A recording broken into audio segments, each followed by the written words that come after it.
Bismillahirrahmanirrahim. Assalamualaikum warahmatullahi wabarakatuh. Halo semuanya, selamat berjumpa kembali pada video pelajaran Pendidikan Agama Islam dan Budi Pekerti. Bagaimana kabarnya teman-teman? Semoga kita semua selalu dilindungi Allah dan diberi kesehatan. Amin. Di video kali ini kita akan melanjutkan pelajaran yang kemarin. Untuk pembahasannya, tonton terus videonya ya. Pada kesempatan kali ini kita akan belajar di pelajaran kedua, ketika bumi berhenti berputar. Ketika bumi berhenti berputar, maka yang terjadi adalah hari akhir atau hari kiamat. Hari kiamat adalah peristiwa hancurnya alam semesta beserta isinya. Alam semesta hancur, luluh, dan semua makhluk di dalamnya mati.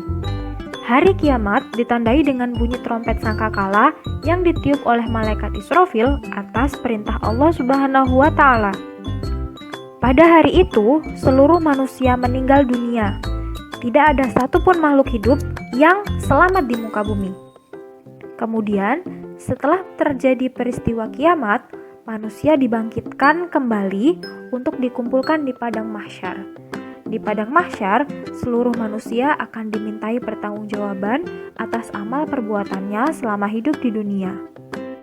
Di padang mahsyar, manusia memikirkan dirinya masing-masing, hukuman atau hadiah yang akan diterimanya atas amal perbuatan selama di dunia. Apakah ia menerima buku amal perbuatan yang menyenangkan atau menyedihkan? Apakah amal kebaikannya lebih berat daripada amal keburukannya? Atau sebaliknya? Jika amal kebaikan lebih banyak, maka surga telah menantinya. Namun, jika amal keburukan lebih banyak, maka neraka jahanam telah menantinya.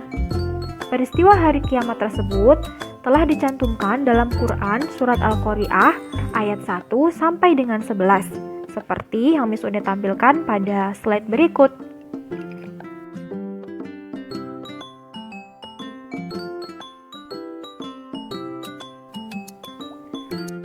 Adapun peristiwa kiamat tersebut terbagi menjadi dua, yaitu kiamat sugro dan kiamat kubro.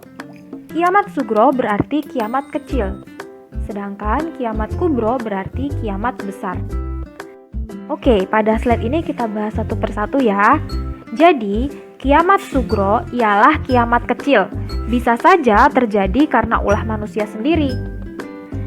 Misalnya, terjadi kecelakaan sebab kelalaian manusia, atau musibah banjir sebab manusia suka membuang sampah sembarangan, atau tanah longsor sebab manusia kerap menebang pohon kemudian tidak mengadakan reboisasi.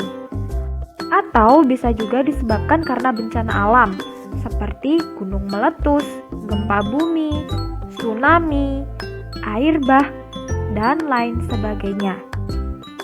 Kiamat kecil atau kiamat sugro juga bisa berupa kematian dari manusia itu sendiri. Selanjutnya, kiamat kubro atau kiamat besar.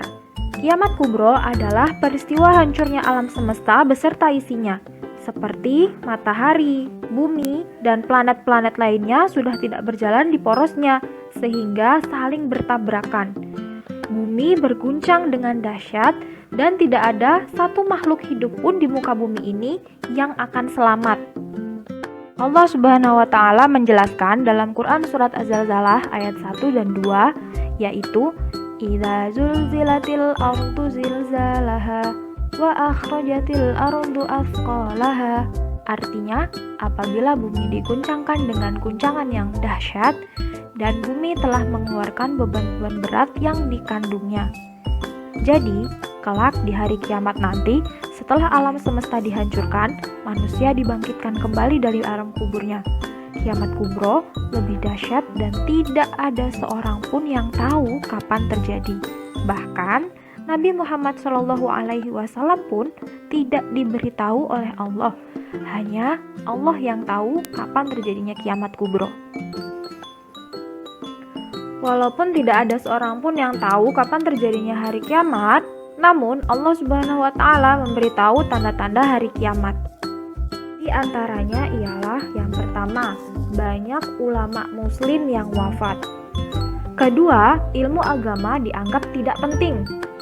Yang ketiga, maksiat makin terang-terangan dan kejahatan di muka bumi makin merajalela. Yang keempat, banyak laki-laki menyerupai perempuan dan begitu juga sebaliknya. 5. Banyak peperangan dan kerusuhan. Yang keenam, minuman keras dan barang haram banyak beredar sehingga timbul kriminalitas. Dan yang ketujuh, bermunculan orang yang mengaku nabi. Ada hikmah yang dapat dipetik ketika kita senantiasa mengingat datangnya hari kiamat. Yang pertama, bertambah yakin dengan kebesaran dan kekuasaan Allah. Kedua, bertambah semangat mengerjakan amal kebaikan. Yang ketiga, menghindari perbuatan yang dilarang Allah. Yang keempat, bersikap jujur, disiplin, dan bertanggung jawab. Yang kelima, waspada menjaga lingkungan. Dan yang terakhir, tidak menunda-nunda kebaikan. Setelah belajar tentang hari kiamat, semoga dapat menambah keimanan dan ketakwaan kita kepada Allah. Nah teman-teman, itu tadi video belajar kita kali ini. Jika ada yang ingin ditanyakan, silahkan berkomentar di Google Classroom atau bertanya langsung saat virtual class.